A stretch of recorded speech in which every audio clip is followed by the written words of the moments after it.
and talk about this guy, Rasmus Hojlund. His days at Manchester United could be numbered.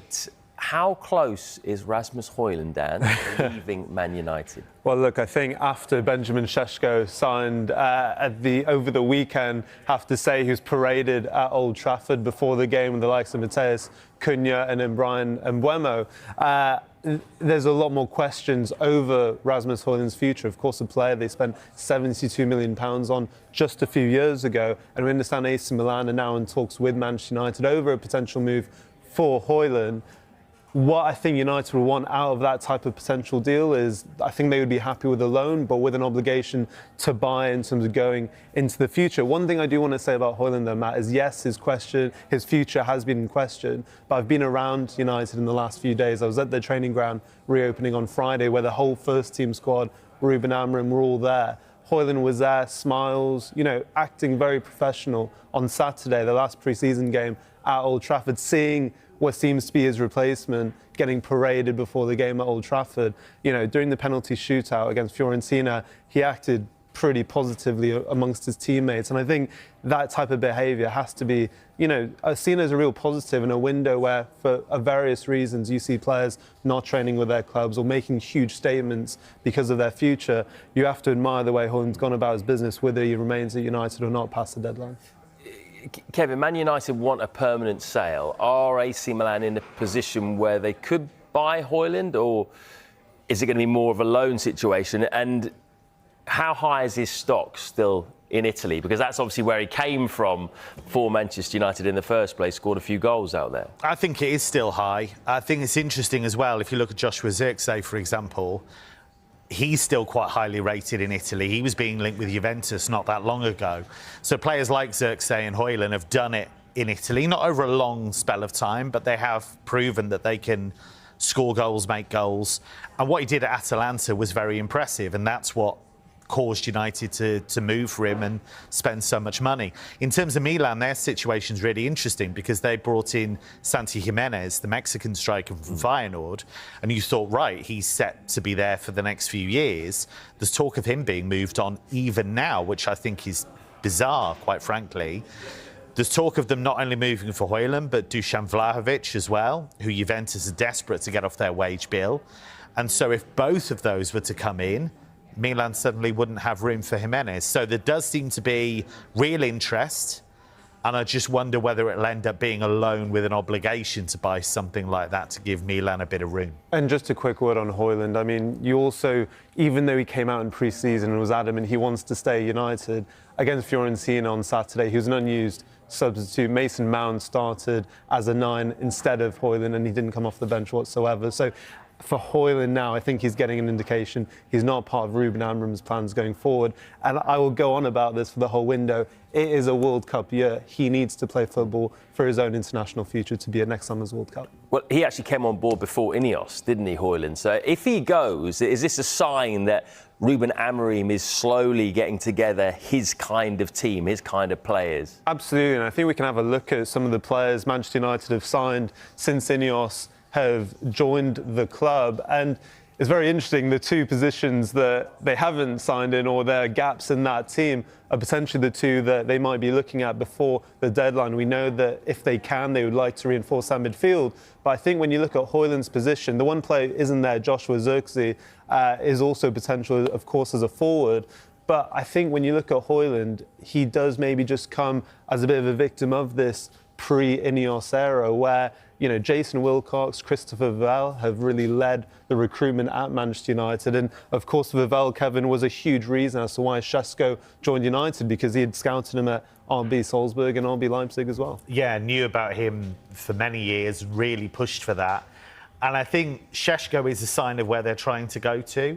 But we said that to some extent about Hojlund as well. I think it's going to be about creating a culture in which these younger players can thrive. So they've gone for an interesting blend, some more experienced players like Mbeumo, like Cunha, but also somebody like Sesko, who I think does have enormous potential, but has already got a bit of a track record. I think it's a real shame with Hojlund. I still think there's a really good player in there. I just think he's kind of been chewed up a bit at Old Trafford, and I think that can happen to a number of players. We've seen it with so many. Yeah, and just when you look at those signings again, I think the one thing they all have in common is physicality, versatility in the majority of them. And I think that's really interesting in terms of potential any more interest in Carlos Baleba at Brighton as well. Yeah, that's an interesting one. We'll keep an eye on that. Let's do it in signing him possibly as a Wissa or Burma replacement. But they have been linked with Amin Adli. Do you think that's a good replacement to come in? I think that could work really well for a few reasons, actually. Adli did really well under Xabi Alonso at Bayer Leverkusen. Mega quick, mega direct, wants to run in behind all the time, wants to affect the game. But one of the reasons he fits in with Bournemouth is the press. And he learnt that under Xabi Alonso, that willingness to press. In some of the big games where you might have thought, well, they'll go for an established number 9 like a Patrick Schick or a Victor Boniface. Actually, it was guys like Adli, like Nathan Tella, who were getting the nod because Xabi Alonso wanted players who were quick and could press and could disrupt the opposition. Right, let's finish the show. We often do this, don't we? We just go through some random names who might be coming into the Premier League, just sort of ramp up the interest a little bit more. These are the names we've picked. Let's start with Gianluigi Donnarumma, mentioned him before the break. Yep. Dan, linked with Man United. Yeah, I mean, this feels like it could go on for the next few weeks in terms of just speculation around Donnarumma's future, purely because, of course, PSG have signed Chevalier now. That's now confirmed and official. And Manchester United, I don't think we speak about this enough. You know, I think if we spoke about any other club, we'd be talking about how they're going into the season at this moment in time with question marks over their number one keeper not starting, in terms of Andre Onana still suffering with his injury. And Altay Bayindir showed last season he can deputise at times, wasn't always completely solid. And you also have Tom Heaton, who has played in pre-season as well. So for Manchester United, though, the focus is on departures, but I think this link with Donnarumma will continue until Andre Onana's status and fitness is really confirmed over the next week or so. It's quite an unusual market opportunity to have a guy who was amazing in the Champions League for PSG, is an established Italian international, won the Euros with them, but PSG have brought in Luca Chevalier, see him as the long-term number 1, and so Donnarumma, with a year left on his deal, is possibly surplus to requirements, which, again, is a running theme in the show. Football changes quickly, right? Yeah. So there is a genuine opportunity there. He's not without his flaws. He does make mistakes, sometimes in traffic, in set-piece situations. He's not great. Brilliant shot stopper. Right, I think he's probably the best shot stopper in the world. Right, we're going to be quick now because we spent a lot of time on Donnarumma, 20 seconds on each. Nico La Paz, good fit for Spurs or not? Yes, brilliant player, creative, does the defensive work as well, could fit into lots of different roles. I like him a lot. Kingsley Coman, possibly to Al Nassr in Saudi Arabia. Did that surprise you? No, because Bayern have been trying to shift him on to make space for other recruits. And Coman seems open to the move, so it could work for all parties. His trophy collection is pretty impressive, though, isn't it? Just a bit, and his CV with the clubs he's been at. Terrific player. How about Evan Guesson? That's signed, sealed and delivered for Aston Villa. How excited should the Aston Villa fans be about him? Marked 4 assists across all competitions as Unai Emery's side reached the Champions League quarter-finals. However, his Villa Park form was not enough to convince United boss Ruben Amorim to give him a second chance, with the Portuguese eager to move the England international on this summer.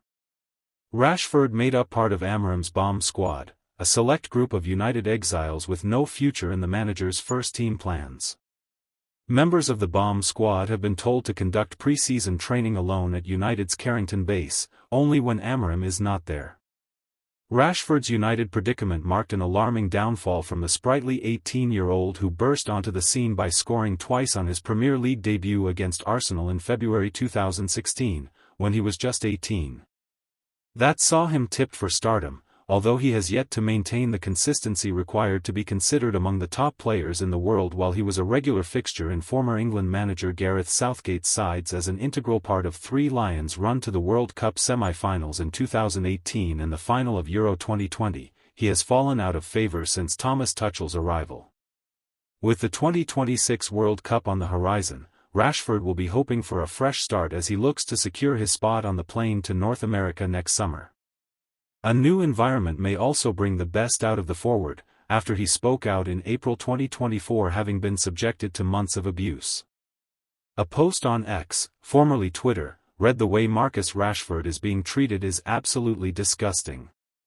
It's cruel. It's abuse. Rashford responded by saying, "I appreciate your support. It is abuse and has been for months. Enough is enough." He will join a Barcelona side hoping to defend their La Liga title they won in German coach Hansi Flick's first season at the club.